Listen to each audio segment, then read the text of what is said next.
The NASCAR season is back. Cars will be on the track in the Coliseum on Sunday. Brian Twining and I are here to look at some championship odds, to talk some season win totals, to look at some head-to-heads for the season, as well as give you some early picks for Daytona 500 and anyone we like for the Clash.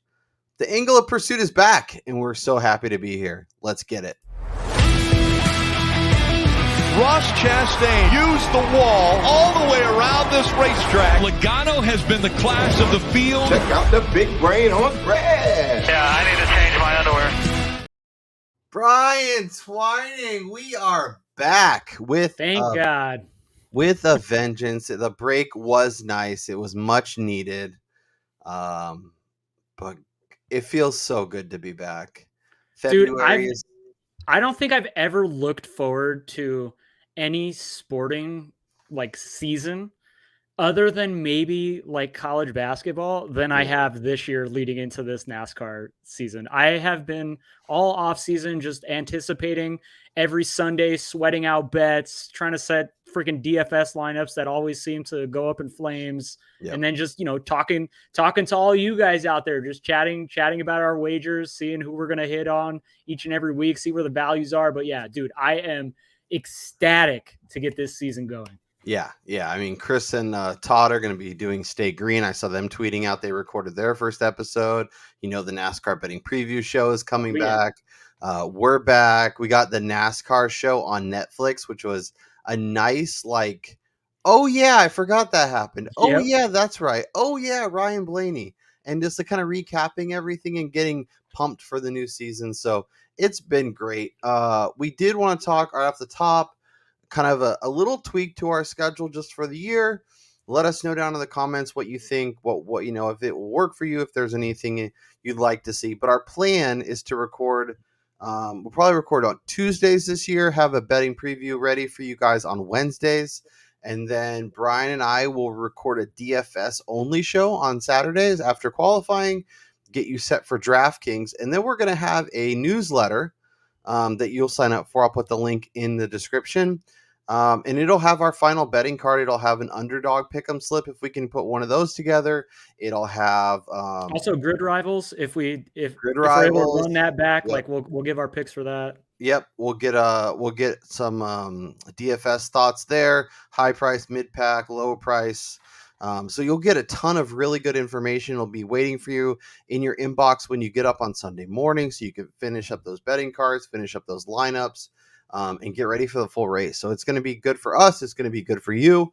And we want to make sure that you're getting to that. So please follow the link in the description so you can sign up for that and then get that in your email inbox every Sunday morning as kind of like the final thing before the race. And we're calling it the green, white, checkered, baby. So it's like a perfect little green, white, checkered right before we go live. So Brian Twining, we talked about a lot of stuff, but it feels good to be back, and I think we'll just jump into it, and we'll start at the top with some championship bets and kind of just talk about our thoughts there. Obviously, you look for the best of the number everywhere we're talking today.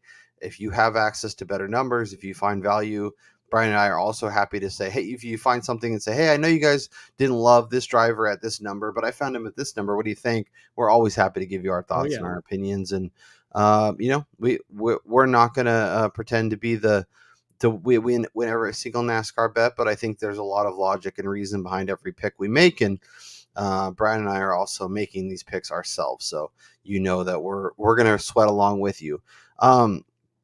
So Brian Twining, I guess we should talk a little bit about it.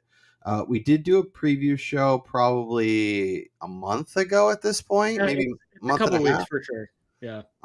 And we did add a couple picks. You added Elliott at 9 and Logano at 14.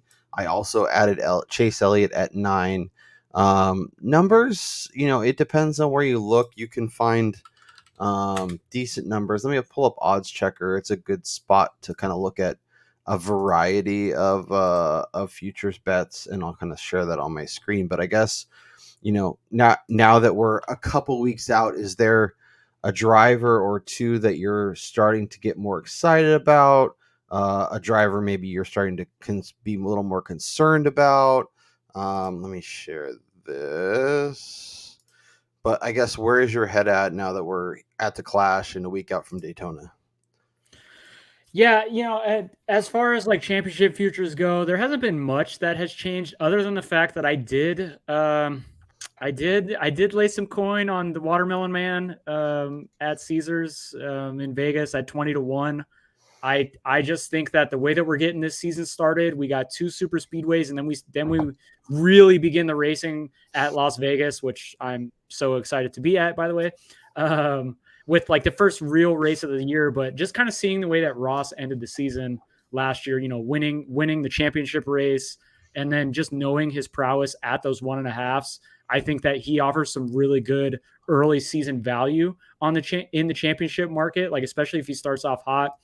And then outside of that, like I'm really looking to maybe play just more like race outrights early in the season on these guys. I do think that Brad Keselowski is somebody that even at 16 could make some sense, especially if he pops off rather quickly, because he did finish the season really strong.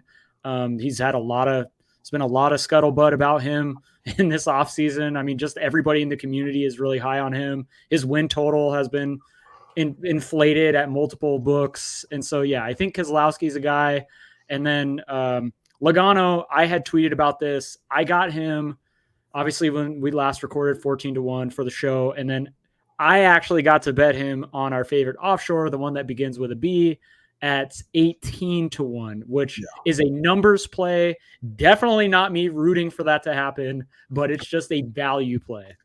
Well, and the one thing I think we're going to be better about throughout the year is just kind of revisiting these numbers and making sure that we're updating our cards. So if we add any futures bets, if we add any, season long bets, we'll add those to the newsletter as well and make sure we give you a little reasoning why. And we'll also talk about it on our preview podcast, just because there is opportunity in market to find drivers that maybe start a little slow. Maybe another driver gets really hot and wins a couple races early, kind of tweaks everything up. A guy that's kind of mid-pack jumps to the front all of a sudden. The other thing I really was thinking about is like we can get enamored with certain drivers and think there's a real shot for them to win, but they have to be able to win at Phoenix or at least be highly competitive. Like we saw, obviously, Blaney get there, not winning the race, but being second. You have to be able to be productive at 1.5 miles, and you have to be productive at Phoenix specifically. So, I'm going to try and be better about not being enamored with drivers that don't really do great there or you can't see a path to them winning. So I think being more.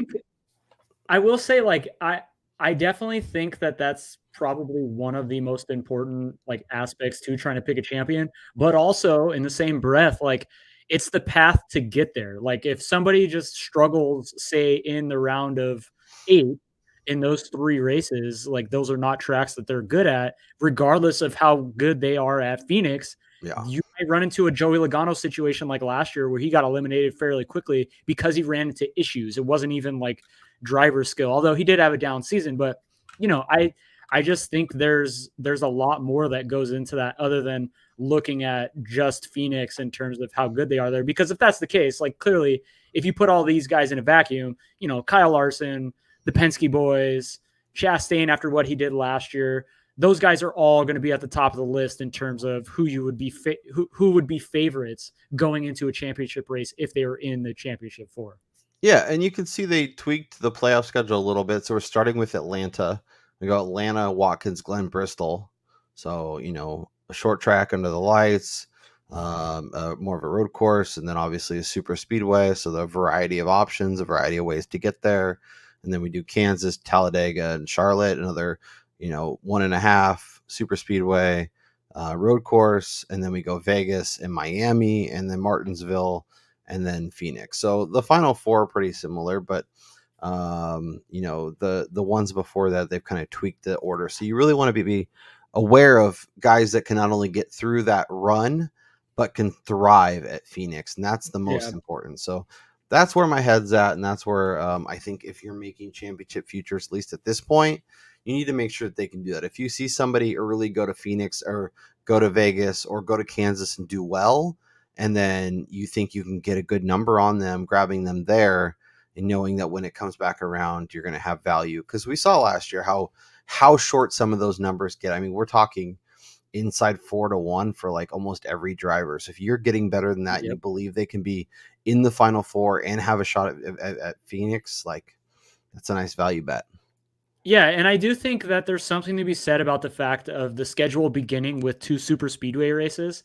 I have been thinking about this, and I'm not sure if I've tweeted this out, but I'm almost hoping that guys like, say, Kyle Larson or Chase Elliott or just some of the favorites, maybe even Denny Hamlin, he's got issues in the first 2 super speedway races, and then we get even a half a point better on a future or the next week's race, because some books, obviously they're going to change the numbers to try to just bring in money, and then you're going to have the public who maybe isn't as familiar with the sport after those 2 races looking at drivers going into Vegas and saying like, oh, this guy sucked this year because he's finished 25th or worse in the first 2 races, and you might get some value on something like that. So I do think that starting the season with 2 super speedways opens up some interesting betting scenarios for us as we actually begin the real season at Vegas in the 3rd week. So I'm looking forward to that a lot. No, I think that makes sense because we could get another Stenhouse. Maybe an Eric Jones wins. Maybe Austin Dillon wins,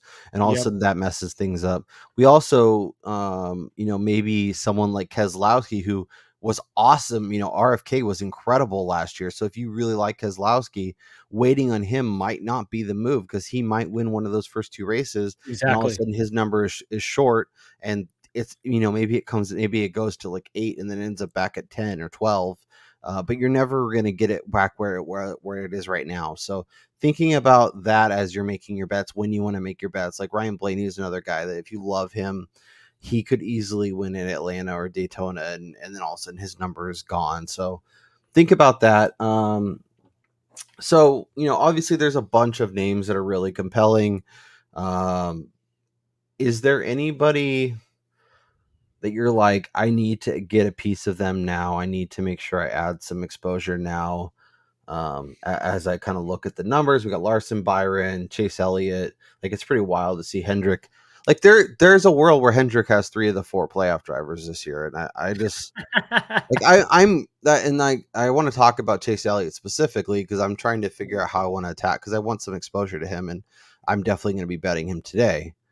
But like, Hendrick is a garage that has four really good cars, 3 of maybe the 4 or 5 best drivers in all of the sport. How are they going to, because like it was easy last year because Chase sucked. It was basically out of the picture. So it was easy. We'll give all our resources to Larson and to Byron. Larson is arguably the best driver. Byron is obviously made tremendous strides. Chase is the driver that everybody loves. Like, how do they make that work? Yeah, it is kind of astounding at how that particular team is able to get everything going there. But I do think it's because everybody in that garage, Alex Bowman included, they have their own motivating factors. They're all like intrinsically pushing to be as good as the next guy that's in that garage. And I do think when you're in a team, mode like they are, and you see how good everybody else is next to you, like it only improves your capabilities and makes you want to push even stronger. I'm really curious to see how the new body styles of Toyota and Ford, change up the racing for what we've seen the last couple of years. Ford last year was freaking amazing at super speedways, just the way that they were able to draft and the way they were able to qualify. So I'm excited to see how that comes out. And, on that, looking at preseason championship future values and seeing the way the schedule lines up early, I hate saying this because it's absolutely disgusting, but I'm telling you, Joey Logano, if you can get him longer than 12-1, I think he should be the first guy on your championship future card. We're talking about 2 super speedways to begin the season where he's incredible at.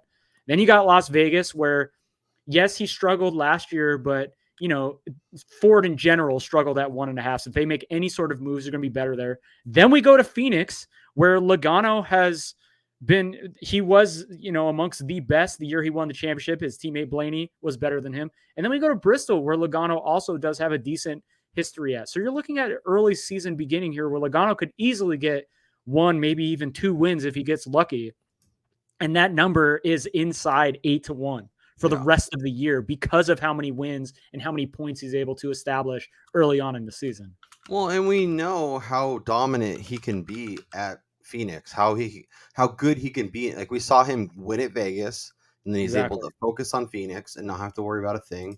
We've seen Penske win back-to-back years. Would it be shocking to see them win a third one? I mean, maybe you don't predict that, but it sure feels like a good bet to make. I'm 100% with you. Like, I don't understand not taking a piece of Joey Logano, and the fact that you, traditionally not a Logano fanboy, wanting to grab some of that is even more like, oh no, there's legit reasons here to be excited about it. Yeah, and I think too, just I had done some research on Logano's past. I know last year I smashed his under win total because it just trended in that direction for him.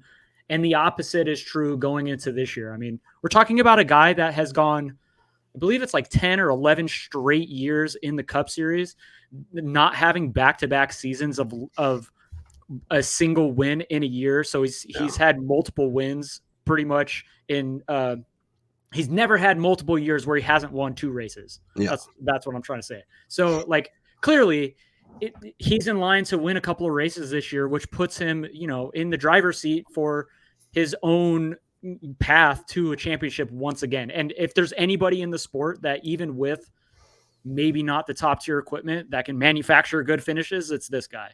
Yep. I added 2 outrights. I added Brad K after what we talked about, because I think he can win one of the 2, and I think he has a legit chance to win the championship. I mean, we saw tremendous strides from RFK. We saw them be more more competitive at a lot of different tracks throughout the year. Made a lot of sense. And then I added Ross Chastain at 20-1. We saw him figure stuff out at the end. We saw how impressive he could be at like, he was the best car by a mile at Phoenix last year.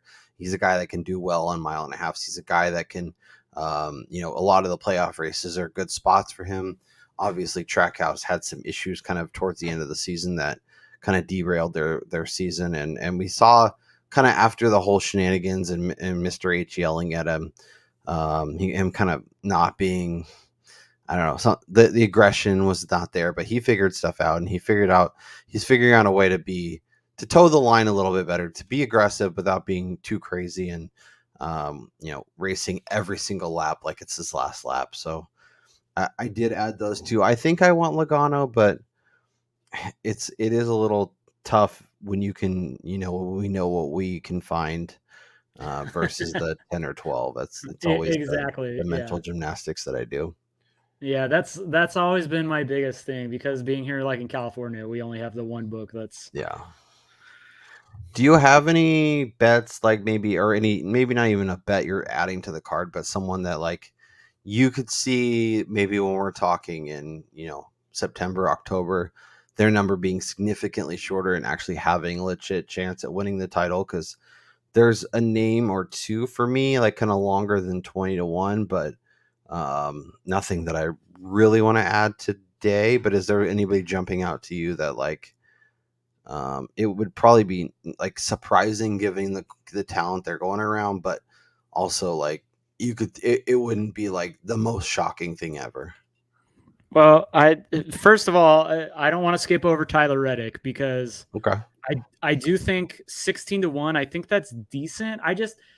The way this season begins, he's not really a super speedway guy. Last year, for some reason, 2311 didn't show the type of speed we wanted to at Las Vegas. So I was kind of curious to see what happened there. So I'm interested to see how that comes out. Bristol, I don't really know with him. Phoenix, same type of thing. So for him, I think it might be a wait and see, because, once we get to Coda, like, clearly he's going to be probably amongst favorites, if not the favorite, when we get there. And that's going to be like his first shot, I think, to win a race. So I think maybe he's a wait and see.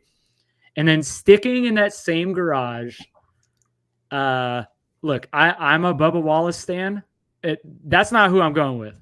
I do think that Eric Jones. Look, I'm not advocating for putting a championship future on him, but I do think there's a world where he sneaks in a win or two this year because of the stability with the manufacturer. They're not going to have the infighting between him and Chevy that we saw last year between Legacy and Chevrolet, which clearly affected that team on the back half. And so I do think that Eric Jones is a guy who, you know, maybe we get an early season transcendence of him, and we're talking about a super speedway driver as well. So say he sneaks in Daytona, he sneaks in Atlanta, like just getting into the playoffs instantaneously cuts your championship odds in it reduces it by a quarter. I guess you would say. I feel like you're doing the Chase Briscoe thing a little bit again, but at least he's The 100. difference is that Jones didn't compete to potentially get in the championship for the Yeah. previous year. He's also 125 to 1 instead of like 50 to 1. So, I mean, it's a fine bet. I wouldn't do it because I don't think he can ultimately get there. But I see where your head's at, and I see the path you want to take. The name for me is Ty Gibbs, but I feel like he is a guy that has to get in and like make some noise a year or two before he can legitimately win. But we saw how good he could be and how competitive he was, and it seemed like his season was kind of falling apart mid-season, and then he kind of found it together. And we talked with Wormy even a little bit about how kind of like there's like a pack of races that aren't really applicable to playoff Yep. races, and they're there, and random drivers will win them, and that's where he kind of stunk, and then he came back to life. So it's like he's really good at the mile and a half. He's really good at the races that he needs to be good at. Qualifying. Yeah. So I like if I'm looking at somebody who's like maybe 30 or longer, I think he's the name. I don't hate Bubba either. He's gotten so much better at each of these stops. He's getting better on mile and a half. He's getting better on road courses. He's figuring stuff out. I think those are the two names that make the most sense. Okay. I right now my card sits at Chase Elliott at 9 to 1 from earlier, and then I added Chastain and Keselowski. You have Elliott and Logano. Are you adding any bets to your card? Yeah, I'll put the Chastain bet on there because I think that's a really good bet. And he's somebody that we've seen be competitive with the best drivers and be able to like make the championship 4 and all that stuff, which I think is really important to being able to kind of do this. So that is that. Let's talk season win totals, because I think this is a really fun conversation to do. Oh yeah. I have a few that I've already headlined, but I want to kind of talk about theory a little bit with you as well in terms of, you even mentioned it when you were talking about kind of heading into last year and about how Logano was like going into last year. Everyone was so excited about him because he had just won the championship. And then going into this year, he kind of stunk and his numbers have changed. It really seems like the futures market is very heavy for what have we seen lately. And obviously the cars are changing. They're going to change again this year. So you kind of have to adjust accordingly. But like there was a couple drivers that I was like, why, that were priced up that I was a little thrown off by. And then a couple that I was like, I don't understand what we're doing here. So I guess for you, I'll give you the T and you can give me your first name. But like, of all the options that jump off the board, who was the guy that you're like, I need to make sure this is on my betting card? Well, the first one was as soon as odds dropped on our favorite offshore that starts with a B, I smashed Brad Keselowski because they had him posted at a half of win. Yeah. Yes, it was for the regular season only, first 26 races. Well, and so we should make a point of talking about that. You want to really be very aware of when you're betting, because there's some books that are doing 33 races, which includes the playoffs, and some that are only doing 26, which is only the regular season. So please be aware of what you're betting. There's maybe some arbitrage opportunity where if you find a number off, like a number that includes playoffs versus a number that doesn't include playoffs, maybe you can find a way to to have your cake and eat it too, but be really aware of what you're betting, because you'd be like, oh, this is only 1.5 instead of 2.5, and the juice isn't really that bad. Let me take that. And then you realize you're betting a like the playoff races don't count, and then they get their other win in the playoffs. Then you're like, upset. So just be really aware of what you're betting. But yeah, so go ahead with Brad Keselowski.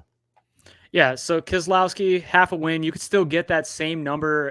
It's juiced to minus 165 over on DK, which, I mean, honestly, at that point, I'd almost just rather bet him on a week-to-week basis at certain tracks and just go for the outright at. You can get him at minus 145 at Caesars for a half. For a half. Oh, see, that's pretty good. And that feels a lot better. Yeah, I think. Yeah. Anything under, I think, minus 150, I feel pretty good about. Okay, so yeah, so that I would bet for sure. Minus 145. I'm in on that. We talked about it. Superbook has plus 170 over 1.5. So, all right, since you're gonna go there, we can go there. Superbook has the best season win totals, in my opinion. I already got a couple of tickets out, as you just saw. I'm going to be going back to Vegas the week of the Super Bowl, and I'll be the only guy going to the betting window betting NASCAR futures, because I'm hitting this market once again. For instance, Superbook has Chase Elliott posted at 1.5 at like minus 120 or minus 125 in Vegas, whereas most other books he's 2.5. Caesars has him at 2.5. DK has him at 2.5. You could basically just bet the over at Superbook and then bet the under at DK and try to. I mean, obviously, I'm not going to do the math right now, but you can do this where you're going to profit whether it's only one of those that hits, or you could actually middle this and he wins twice and you hit both of these bets. So, there's a lot of stuff like that. I think Christopher Bell I keep wanting to call it Wingate at Superbook, 1.5 wins. I got it at plus money. I have not checked the Vegas site in a while to see what that's at. Over 1.5 is plus 100. That makes zero sense to me. Christopher Bell is a rising star in the Cup Series. And with Denny Hamlin getting older, getting closer to, transitioning into owner more so than driver, Martin Truex Jr. is probably on his way out. Ty Gibbs is still the youngster in that garage. I think it's Christopher Bell's team now. He is the JGR head guy, in my opinion. Like we saw it last year where he competed at the end of the year. If it wasn't for freaking brakes blowing up in the championship race, who knows what would have happened there. Maybe we're talking about him as the defending NASCAR champion. So over 1.5 wins on him at plus money, I think is a great bet. And then you can come back and hit the under 2.5 at every other friggin' book. So there is a lot of ways to get multiple side action preseason bets here. And then, try to make small amounts of profit. So Brian, I love a lot of what you said there. I think it makes a lot of sense. I think you had some good shouts. Then one of the names that you mentioned is the first name going on my card. And he's actually going to go on there twice, thanks to you. I talked a lot of shit about this guy last year and his poor performances. We called him average ass Chase Elliott. He was just a mid-pack driver. A couple races he ended up staying out and ended up pulling up probably a better finish than he was most of the day. That being said, this is still the number one driver for Hendrick, the most popular driver. So Hendrick is incentivized to make sure he performs well on Sundays. He had the season from hell this last year. I think that rebounds in a big way this year. So I am not only going to join you at Superbook over 1.5, but I am also going to go to Caesars over 2.5 and take that plus money, because plus 140. This is a driver that 2 of the last 3 years has 5 wins in 2021 and 2023. Wait, no, that's not right. Maybe it's 2022. Wait, 2020 and 2022. 21, 22. Yeah. So 2 of the last 3, 5 wins. Obviously, the year from hell from both last year, but I think he rebounds in a big way this year. The year that in between the 2 5 wins, he only had 2 wins, but that's if I hit my over 1.5 at minus 120, I'm looking good. And then if I get over 2.5, I get even better. I think Chase reminds people how good he is this year. This is a guy that can excel on a variety of tracks. And I think he's, the offseason was good for him. He cleared his head. He's on to the next one. And he's ready to roll. So I am taking Chase Elliott over 1.5 and over 2.5 at plus money. And I'm going to try and hope he gets to 3. And then I cash both bets. You're a crazy man. Yeah. All right. I have another one that is a little bit of recency bias.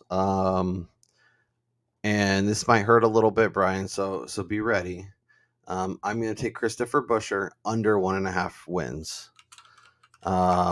He obviously won 3 races last year. Where are you getting that particular number? Where did I get that number? I think I got it at DK. Yeah, so where is he? Yeah, He's one of the guys that I've been trying to figure out a way to gain. Christopher Buescher under 1.5 minus 105 at DK. So you're getting a good number. Obviously, he won 3 races last year, so people see that and go, well, obviously he can win 2 this year. But I don't think he won Michigan kind of on I don't want to say a fluke, but it he definitely wasn't the best car. It finished on a Monday. He kind of stole it at the end. He had a really good race, I think, at Richmond. Ended up winning that when he probably wasn't one of the better cars to do it. We talked about him with Wormy specifically as somebody that kind of excelled in that middle chunk of the year where they were running non-playoff style races. Yep. I think if you can get under 1.5 for just the regular season, I like it even better. I expect RFK to take a huge step forward. I expect Buescher to be really good. But at the same time, winning is really hard. I think a healthy Chase Elliott makes it even harder. I think Chastain will be more competitive throughout the year. There's just so many good drivers. And as much as I love what Buescher did, I think he takes a little bit of a step back after last year from a wins perspective, and maybe he wins 1 race, not 2. Well, I think also, too, it's important to think about if we're both high on Brad Keselowski, you have to try to think about, do you think a 2-car team like theirs is going to win 4 or 5 races? Yeah. When we're already expecting Keselowski to probably maybe get 2, and then also looking back to close out the regular season last year, Keselowski could have just as easily jumped in front of Chris Buescher to take a win there, but instead he pushed his car, the car he owns, and Chris Buescher to the victory to give Buescher his 3rd victory on the season. So had Keselowski taken the win there, you're probably looking at Buescher's number maybe opening at 0.5 at most places and not the 1.5 that you're seeing. That is the predominantly thought about line to set for him. And so, yeah, I like the under 1.5 on him. I do think that betting the over 0.5, I haven't figured out yet whether there's value there, because it's trying to figure out whether or not last year was a fluke, considering, he won at Michigan, he won at Daytona, which are both really big tracks and they require just overall speed. And then he got the win at Richmond. So I don't know. I almost like trying to hedge it and trying to meet in the middle, him winning 1 race, getting the over 0.5, but then under the 1.5 as well. Yeah. No, like I said, I think it makes sense. I think there's reason to be excited about him from a long-term perspective without expecting him to win every single race. And I think, under 1.5 makes a lot of sense. Isn't this just real quick? Isn't this just freaking awesome that we're back talking about season win totals? I am so freaking excited for this season. It's pretty great. And we have to remember, Brian, we don't have to, bet everything at Daytona. We don't have to make 1,000 bets before the season starts, or we're trying to climb out of our hole before we even get into the season. But I think there's a few long-term future bets are fun because it gives you something to root for. And there's a little more of a full season perspective and not just like what are they going to do this week. All right, do you have any other win totals that you're going to add to your card? So I don't have one I'm going to add to my card, but I wanted to ask you about this since you shouted them out when you're looking at potential championship futures. But Ty Gibbs has been extremely popular during the offseason amongst the betting community. His number's set at 0.5. Are you going with the Austin Cindric type year where maybe it's early, gets that win and you're not sweating this? Or is it something where if he doesn't get this quick, you're sweating bullets? No, I think there's a few different track types that he can win. And I think that him getting at least one win seems very reasonable, especially the way he was contending in a lot of races. If a couple things go differently, all of a sudden he's winning a race. Like there was opportunity even toward down the stretch last year around the playoffs that he could uphold one. It's just I do have a little I'm trying to find the best number. Because there's like a minus 135, which I don't love. There's a minus 125, which I feel better about. I'm just like it's hard because like you said, there is potential for a young driver to he could be awesome and get top 5 in a lot of races and be competitive in a lot of points and still not win a race. Like Superbook has him over a half win from at minus 180. So that minus 130 or minus 120 feels really, really nice. So yeah, I'm in on him getting one win.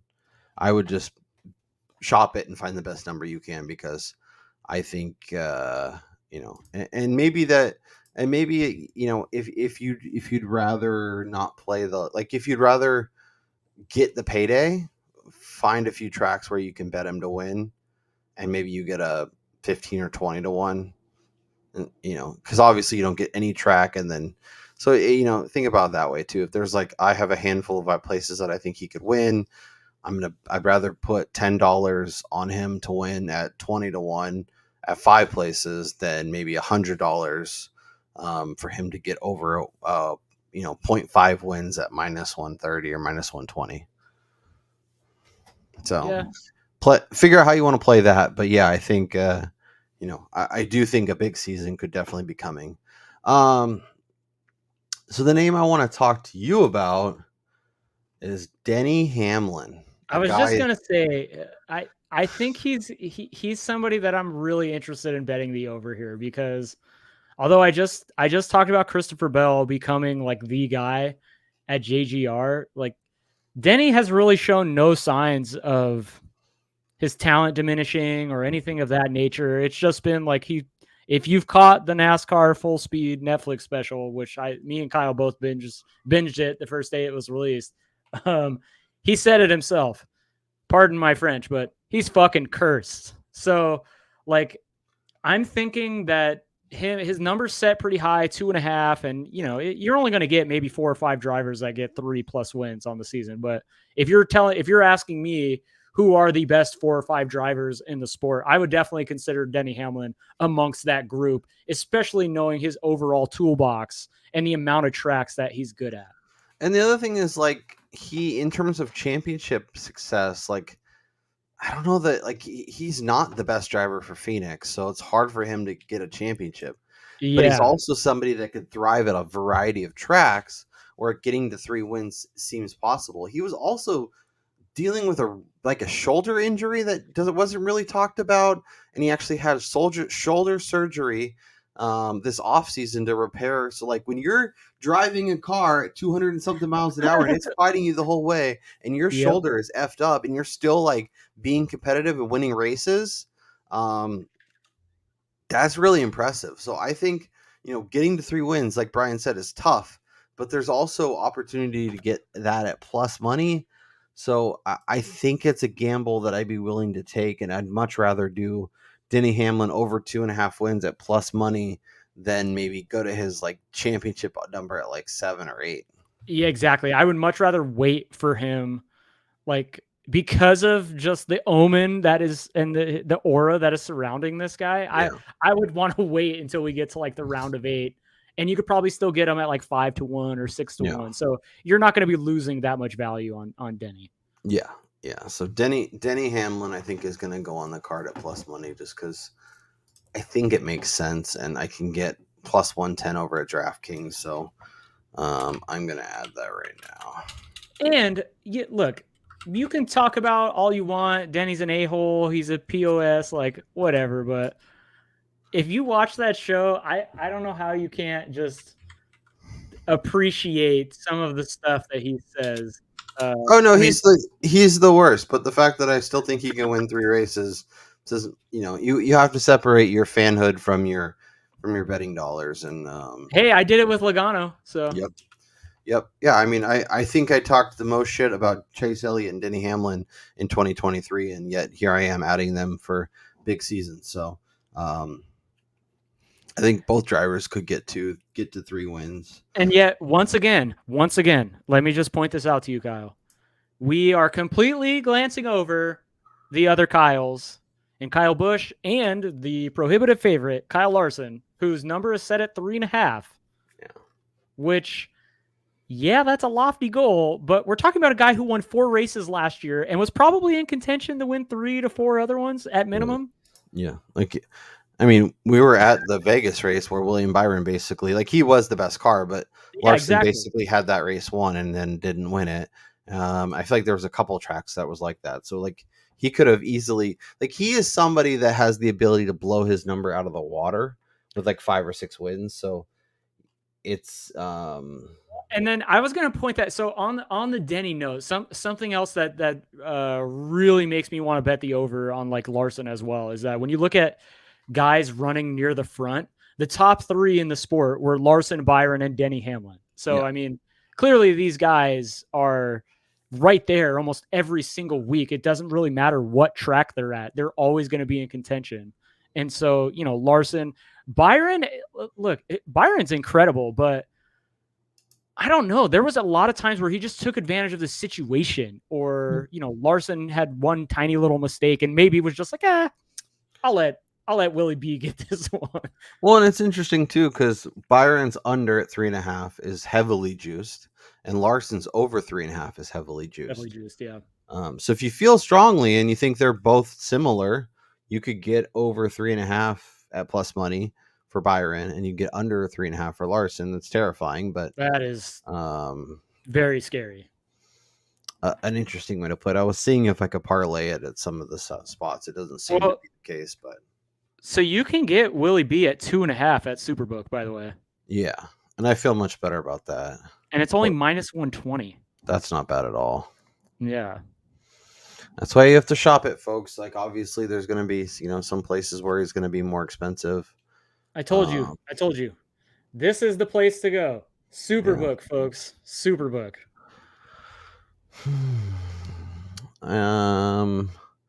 Brian Blaney over 2.5 is even money. You also have to think about too, there's only so many races. Exactly. You can't bet all these really good drivers over 3 races and expect to hit them all. But Blaney's over 2.5, Truex over 2.5, Christopher Bell over 2.5. Those are all some of the big names. I love Ryan Blaney. He's had 3 wins in 2 of the last 3 years. Yeah. And we talked about him he was a guy that was competitive in a lot of races, but he had the curse of the all hell. He was the guy with the wheel coming off, with the wedge wrench getting stuck, with the pit road issues, with the speeding issues. He's just everything came together, and his car got so good come playoff time, and he was able to get to the win. But for a season long bet, I don't love him. So, and that's exactly what I was going to say, is that 2 of his 3 wins came during the playoffs last year, and you cannot anticipate that type of stuff happening again because, whether or not drivers will admit it or, we'll talk about it.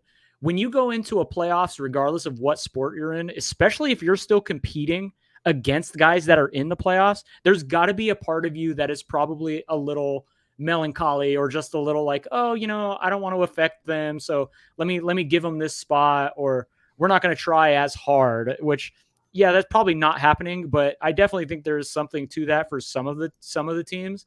And so Blaney, again, during the playoffs, he's not going against all 36 cars who are all trying to win at the same level. He's only going against the playoff guys, and then the select few of guys who are maybe still trying to fight their asses off. So I think he's an interesting hedge to the under here, but obviously I'm not going to do that for my fanhood. But I do think that he's probably a two race win driver. Not a 3, because every other year prior to the last couple has been a single win during the season for him. So, just a quick note: ESPN Bet. I know they've been kind of janky with getting off the ground, and they were doing some sketchy stuff with rollovers and parlays and stuff. But you can parlay season-long win totals over there.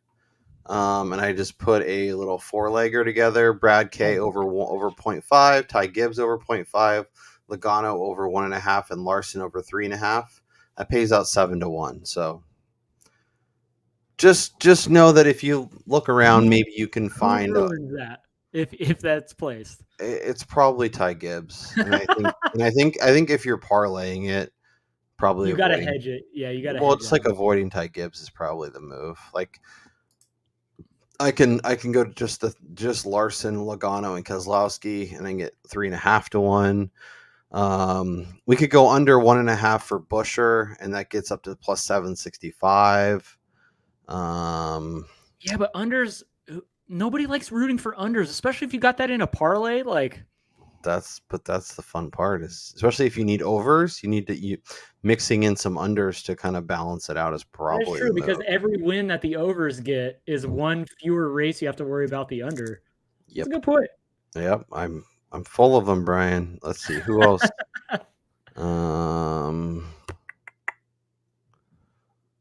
Yeah. I think adding you can do Keselowski over at 0.5, Logano over 1.5, Larson over 3.5. That one's pretty scary too, because Kyle Larson can have an incredible season, win 3 races, and still not hit the over. So that's kind of figuring out. Under 1.5 for Buescher and under half a win for Alex Bowman. That pays out 17.5-1. So parlays do exist for some of these. You just got to look at your different books. So find your favorite book, and try and put them together and see if you can't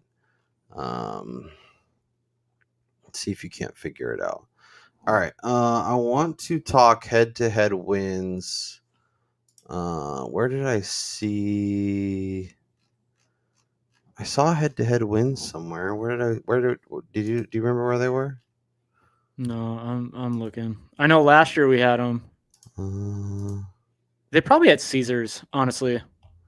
Yeah, I was just looking at them because there was one I liked, but yeah, you go it's championship match bets. You go to NASCAR Cup Series Championship, and then you hit schedule. NASCAR Cup Series Championship, then hit schedule. Okay, perfect. So let's talk some head-to-head, see if there's anything we like. We just did a little soliloquy on Ryan Blaney and Denny Hamlin. You can get Denny Hamlin at minus 120 versus Ryan Blaney. That feels pretty nice, because you could even get a 2-1 there and be the winner. Yeah, but how could I bet against Ryan Blaney? You don't have to. Chase Elliott minus 115 versus Chris Bell feels nice. Nah, dude, I'm telling you, I really think that us like clowning on Chris Bell for not coming through, I think that ends this season. Okay, so in the same way that William Byron became the guy that we thought he was in 2022 last year, I think we see a similar type like level up in Christopher Bell in 2024. And Bell's a guy who's been in the Final Four 2 years in a row. So exactly, like he is so underappreciated. RCR versus Trackhouse, that's kind of fun. Oh, it's really just Ross Kyle Busch versus Ross Chastain. Yeah. Let's be honest here. Buescher versus Keselowski. Keselowski's a dog to Buescher. Adding that. Oh, I do like that. Let's see here. Again, these are like, I'm assuming it's just points. Like, no, who's more likely to wreck out of races? It's wins. No. It's championship standings. Oh, what? There is season win totals too, right? Or like you can bet whoever has the most point or Yeah, I whoever haven't has. seen that market yet. I swear I was looking at it when I was prepping for this, but now I don't remember. That's interesting. So how does I guess you just add the points together for like RFK versus 2311? Yeah. Interesting. Logano's a dog to Reddick, but Reddick, like I think Logano has a higher ceiling, but also has a lower floor. Where I think Reddick's just going to be See, strong. I think that's the opposite. I think Reddick, because he's ascending, and that team is ascending 2311 in their 4th year now, I believe, of Yeah, operation. You saw Reddick last year. I mean, he got better and better and better, and then he became amongst one of the championship, contenders, one of the championship favorites late in the year until he kind of, fell off. So I think he has a higher like pop rate, but in terms of like safety, I don't think you see Logano again have as many issues as he did last year. yeah. Hendrick minus 135 versus JGR. Like we talked about how impressive that team is. That feels really good, even at the juice. So basically, what it is there, you're basically getting Larson versus Denny. I'm assuming who's going to finish higher in the championship standings. Yeah, I guess it's not very clear about Yeah, the how that market's not works. like super. It's Because pretty vague. is it like, are you adding the whole teams together to get the most points? Because like Hendrick would dominate there, or is it just their highest versus your highest? Oh wow, you're claiming that Hendrick would just dominate JGR, huh? I mean, when you have Kyle Larson, William Byron, and Chase Elliott, I think that gives you a pretty good leg up. But I don't know. That's why it's really important that you pay attention, folks, and make sure you know what you're betting. Because let's see. Because you want to make sure that when you're making a bet that you know exactly what you're betting and kind of how it's going to work out. Exactly. Okay. I don't think I'm going to add any then. I'm going to Yeah. look for some more like head-to-head win totals so it's a little clearer because I don't want to be like, betting something and then all of a sudden it's just points and then I'm guessing. Let's talk Daytona. Obviously, we're a week from Sunday, so we have a little bit of time before the race starts. But odds have been out for a while. We're gonna be better about not spraying the board and betting every single driver to win every single race. But that being said, I think there could be some fun bets to maybe hit a couple of these guys and see if we can't get some numbers. I don't think, at least at this point, that I'm rushing to bet Blaney or Keselowski or Logano as much as we like them in a race that Nope. things can get wild. I do like the fact that if you like Denny, he's very like aware when things are about to get loose at a big super speedway, and he is fine. Like, I'm going to drop to 30th and let everybody else wreck, and then I'm going to drive around the carnage. Because it really is survive in advance when it comes to Daytona. Oh And you yeah. want to make sure your car is in the best possible condition it can be in, um, at the end of the year or at the end of the race.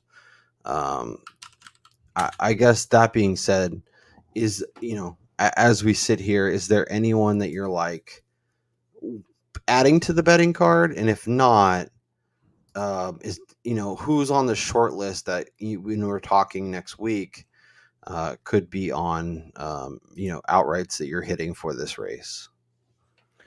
Well, there was a couple of names that like I was initially looking at. A couple of their numbers I've started to move already. One of them being Ryan Preece. He's always been kind of somebody I like at super speedways, but if he's still 50-1, I don't hate it. But once he starts to get a little bit shorter, I'm not in on that. And then the other one, again, I talked about him on the super long shot championship, Eric Jones at super speedways. If you could still get that 35-1 number, if you are throwing darts, I Yeah, don't. it looks like you can get Priest at 50 at Bet 365. There's some 40s out in market. I don't hate 40s. I like Chase Briscoe, and I feel like he made some strides as a in super speedways. I remember the Atlanta race; he was awesome. I got to see it first. He's fallen into like that Stenhouse mode where But like he's gonna win a race and nobody's gonna have bet him, and then we're all gonna be sad that nobody bet him. but like I'm not touching anything inside of 30. Like 35 even feels a little bit gross. Like I would be okay with 35. But like I was looking back at our cards from last year, he should be like 40 to 50 to win this race. And at least as of now, we're not getting it. I'm curious to see, sometimes with golf majors, they'll post numbers. And then when the actual tournament, the week of the tournament, like a lot of those guys drift because they're not getting hit. Like I basically, was just going to say, there's not a lot of money coming in on the 500 yet. You got to figure, we got a week and a half out from the Super Bowl. So books are taking in everything on Super Bowl right now. And the books are being extra cautious, right? Like they're not going to get hammered on a number that they leave hanging out there when they're not really paying attention to races. So exactly, be careful. If there's a huge number that you love and you're like, I'm going to bet this guy at 60 or 70 or 100 and put it in your pocket, I get it. But there's no reason to be betting Blaney or Hamlin or any of those guys, at least at this point, until we see the numbers that the books are going to have like the week of the race. I did tweet out, I believe from the show account, to see where people are at. Someone did mention Zane Smith, which I think is kind of interesting. Obviously at 100 to 1, I'd be fine throwing $5 and seeing what happens.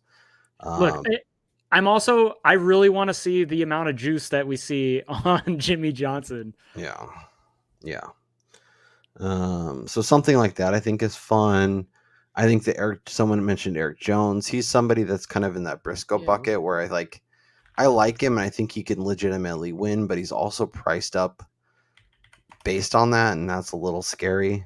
I think at least at this point, Ryan Preece is probably the one that makes sense. I don't hate Corey LaJoie. 65, 66, I think is pretty nice. And I'm fine grabbing at this point because I feel like a couple of these guys will get a little bit of a steam and they'll be like 35 instead of 60, and you'll be happy to have that number in your pocket. Yeah. But as much as not craziness happens at super speedways, the best drivers still tend to perform at those, and you got to be ready for that. I'm not touching Stenhouse. Truex is interesting because we saw him be a lot better at super speedways last year in the new car, so maybe he keeps evolving and becomes somebody that's a little more interesting. And then I'm sure when we turn on the betting preview show, Derek Yoder will be talking about Kyle Larson because he thinks Larson is, has bad luck at speedways and doesn't necessarily. Hey, you can count me in the small group of people that actually am hoping to see like a 20 or longer number on Larson, and I might just fire on that for the 500. Good luck to you, sir. Good luck to you. I'm going to pull up the Clash bets as well. Brian and I talked a little bit. Like, I don't think we're going to go crazy on the Clash. Like, it is a little bit, it's an exhibition, basically. It's kind of like betting the All-Star game. Like, is it fun to do? Sure. But is there a lot of, like, edge or value there? Probably not. I guess with that being said, Brian, is there a name, among the fields that you're saying, I'm not going to bet a lot, but if this guy at this number is sitting there, I don't hate grabbing a piece of that. Look, I'm going to be completely honest with you. The first Clash that we had, I might have watched like half of it. I tuned out because it was literally a train going around the track. Last year, I paid a lot more attention to it, but I just think that the format in that it is, and I know that we're going back to a smaller field for the main event. We're going back to 23 cars, I think it is. But like, it's not NASCAR. Like, they're on a minuscule track. Passing is almost impossible. It's going to be checkers or wreckers for anybody trying to move up to the front. I just don't think that your money is spent smartly on a race like this, where so much is going to be determined on their practice times in terms of where they start their heats, which even your starting position in the heat is kind of telling for where you're going to finish the heat, because, you know, when I was looking at the numbers and guys that started each of their like heats, it was 1 through 4. They all finished between like first and seventh. So, Yeah. you know, there was maybe a guy or two in each of the heats that fell back, or maybe one guy that made moves towards the front, but passing is hard. Who the hell knows what the weather is going to be like, mind you? This race might not even be ran until Wednesday of the next week because Yeah. of the forecast. So, yeah, I really don't have an interest in betting this. I know I've heard a lot of people, including, you know, one of, if not the smartest guy in the space, Chris Wormy, talk about hitting Bubba at like the 30 or longer number, which that's completely gone. Austin Dillon has been a popular guy considering he has top fives, and I think in the first 2 clashes. Kyle Busch, another extremely popular guy who's ran really well here, but, you know, I'm not going to get in on any of these. I just don't. I don't know. I almost want to just enjoy it for what it is, and that's an exhibition and the launch of the season into the real racing, which is still a month away in Las Vegas. Yep, it's our appetizer to get the season started. I don't think I'm going to fire either. Ryan Preece is interesting. I wish it was a little bit longer than 18. Well, And clearly the Briscoe, books know that too. and Briscoe has been fun on short tracks, flatter tracks. Yeah. So I could see him being sort of interesting. But yeah, it's not the sexiest race. It's like an appetizer to get you ready for the full meal that is the NASCAR season. So, Brian, it was good to be back. It was good to chat it up. It was good to talk about a lot of things. For a little quick recap, Brian has Elliott, Logano, and Chastain as championship futures. He also has Bell over 1.5, Elliott over 1.5, Logano over 1.5, Reddick over 1.5, Keselowski over 0.5, and Hamlin over 2.5. Brian loves him some overs. 4 season wins. We'll kind of check in on those maybe every 4 to 6 races just to see where we're at, talk about any championship ads we're doing and all that stuff. I have Elliott, Chastain, and Keselowski for championship futures. And then I have Elliott over 1.5 and over 2.5. I have Buescher under 1.5 and Hamlin over 2.5. If Brian and I make any additions, we'll make sure we tweet it out at Notorious KRO, at Brian_Twining, at AOP Podcast on the Twitter. Instagram, follow us there. We'll link all that below. As a reminder for the upcoming season, we're going to be doing Tuesday night. We'll record. It'll be on your feed on Wednesday on YouTube and on Spotify and on Apple Podcasts. And then we'll record Saturdays after qualifying to get you ready for DFS content. And then make sure you subscribe to the newsletter so you get our final bets, underdog pick'ems, grid rival stuff. We'll have a variety of things in there, as well as some bets and some DFS picks for the race. It'll get you, you know, the final betting card, the final DFS picks, all of our thoughts as we get ready for Sunday's race. If you are looking for more NASCAR content, make sure you are checking out the Stay Green podcast. Make sure you are checking out the NASCAR betting preview show. We'll link all that in the description as well. So make sure you go follow those, because, you know, building up a nice little, 3-4 podcast rotation to listen to throughout the week will not only make you a better, a smarter NASCAR fan, and just kind of help get you ready for each and every race on Sunday. That's Brian Twining. I'm Kyle Robert. We'll talk to you next week after the Clash to get ready for Daytona. Enjoy the rest of your week, and we'll talk to you next time.